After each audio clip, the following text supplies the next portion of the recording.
Quick truth, rebuilding is messy.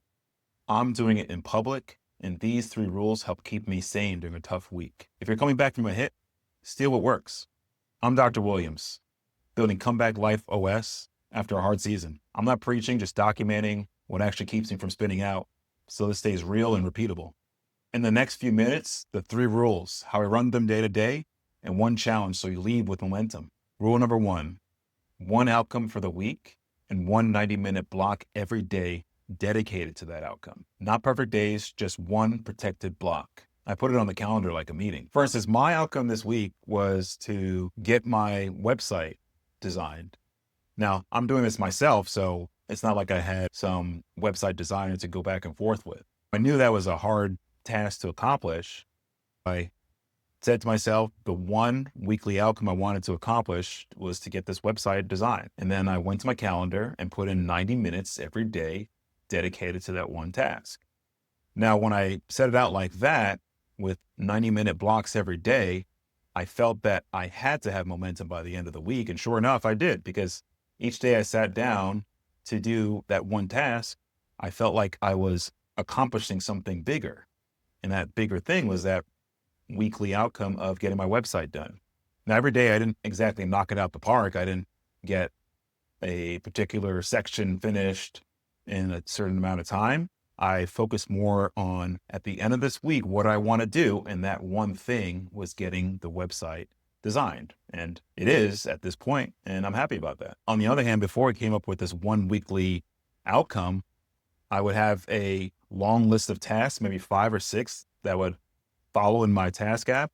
And I would try to break each task into subtasks and try to schedule when I would do 1 task and try to see if that subtask would then help me feel more momentum to get that 1 task done. And then while I was doing that 1 task, I'd forget about the 2 other things that I thought were important, but weren't really sure was important. So it all led up to overwhelm. And then at the end of the week, I felt like I got nothing done because I really got nothing done. My rule for this is set 1 weekly outcome and then just really drill down 90-minute blocks every day. The second rule is say what I'm building in plain language and ship it before it's pretty. Perfection is a stall tactic. I'll choose clarity over polish, especially in the first minute of any video.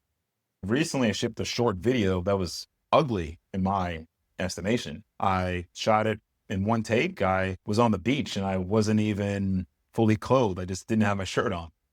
I thought to myself, I shouldn't send this out because this is not the polished YouTube video with a nice background, nice lighting. It's a pretty raw video with bad lighting and bad audio because there was like breeze in the background. And I decided to record it anyway and ship it out to the world. And what that did for me is really highlight the fact that I was building something, told my vision and idea for the video in as plain a language as I could. And it felt somewhat cringeworthy, but I shipped it anyway. And I think it resonated with some people. You can certainly come up with your own examples in your life. For instance, many ideas are really unpolished, but if you say it plainly and ship it before it's a structured and fully formed idea, sometimes you might get feedback that might help you. So that's why the second rule I think is very important. You just speak it in plain language and get the feedback that you need. And just putting it out there or just sending it is an accomplishment in and of itself. And that gives you more and more momentum and confidence to keep going. The third rule is every week I do a 20-minute reset. 5 to get clear, 10 to get current, and 5 to get creative. 1 outcome, 5 deep work blocks, 1 experiment, and 1 thing I stopped doing. For instance, my experiment this week was write a stronger opening line. I wanted to see if I could stretch myself and do something that would help to generate more people's engagement. The 1 thing I wanted to stop doing was switching topics midweek. It always confused me to try something new, and I decided to just not switch topics and just stick with that 1 thing for the whole week, and that ended up being very productive. Here's where I stumbled. I was context switching during the week, and I wanted to work on the website, the newsletter, the short content video, and I ended up being just scattered everywhere. So the fix was to follow 1 outcome for the week and just follow the rules. Don't aim for perfection. I'm sharing this as I go. If you want the 1-page weekly reset I use, join the Build in Public list. Tell me the 1 rule you're trying this week and what you want me to show you next week. That's all. Thanks.